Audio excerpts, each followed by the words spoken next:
À 16 ans, certains cherchent leur premier job. Lui, il volait des banques, des compagnies aériennes, et il se jouait du FBI, Frank Abagnale. Pas une fiction, pas un film, une vraie histoire. Accrochez-vous. Tout commence par un divorce, celui de ses parents. Frank a 15 ans. Il est en colère, et il découvre un talent caché, manipuler. Première magouille. Il utilise la carte essence de son père pour acheter des pneus, les revend au black et se fait un paquet de cash. Conclusion? Mentir, ça paye. À 16 ans, Frank fugue. Pas d'argent, pas de plan. Juste une idée. Il fabrique ses premiers faux chèques. Comment?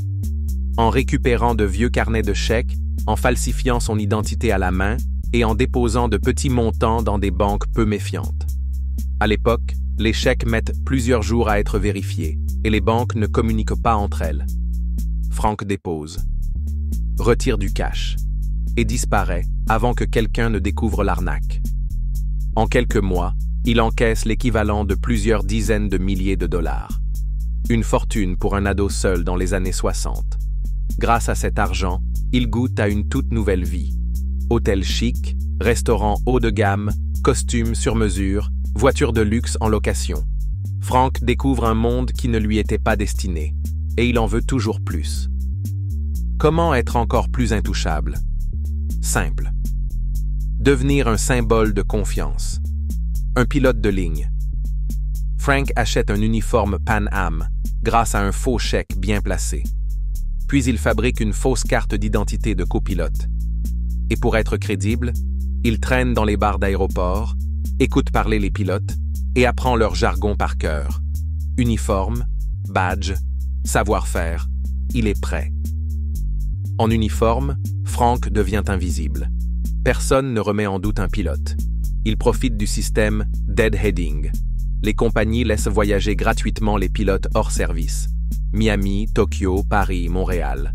Il vole partout. Et à chaque escale, il encaisse de nouveaux faux chèques, profitant de sa couverture parfaite. Personne ne suspecte un pilote souriant et impeccable. Pendant 2 ans, Frank vit comme un roi. Hôtel 5 étoiles, fêtes, voitures. Le tout financé par du vent. Mais à force, Pan Am commence à flairer l'arnaque. Les banques signalent aussi des anomalies. Le FBI ouvre officiellement une enquête. Frank question marque. Il sent la menace. Alors il change d'état, de ville, d'hôtel, tout le temps. À chaque fois qu'on croit l'attraper, il est déjà ailleurs. Noël. Hôtel de luxe à Los Angeles. Le FBI frappe à sa porte. Frank ouvre. Pas de panique. Il sort un faux badge du Secret Service et annonce qu'il est l'agent chargé d'infiltrer le vrai Frank Abagnale. Sérieux. Droit dans les yeux. Les agents doutent. Ils hésitent. Ils le laissent partir. Frank file. Encore. Trop risqué de continuer comme pilote. Frank change de costume. Littéralement. Direction, médecin. En Géorgie, il se fait embaucher comme superviseur de nuit, dans un hôpital. Blouse blanche, faux diplôme. Et pendant des semaines, il fait illusion. Il signe des formulaires, donne des ordres vagues et laisse les vrais internes gérer les cas sérieux. Jusqu'au jour où tout bascule. Un enfant grièvement blessé arrive. Frank panique. Il ne sait pas quoi faire. Un interne prend le relais et sauve le petit garçon. Frank comprend qu'il joue avec des vies. Le lendemain, il disparaît. Frank file. Encore. Pas question d'arrêter. Frank devient avocat.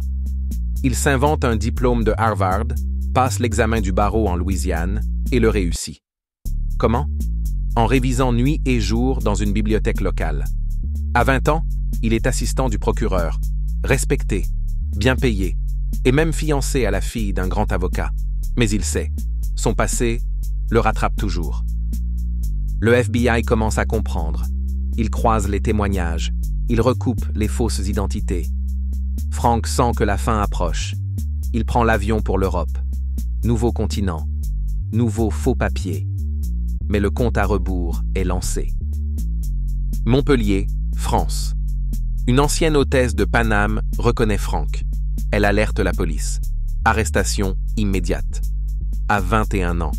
Dans ses affaires, des dizaines de faux chèques, plusieurs fausses identités et beaucoup d'argent.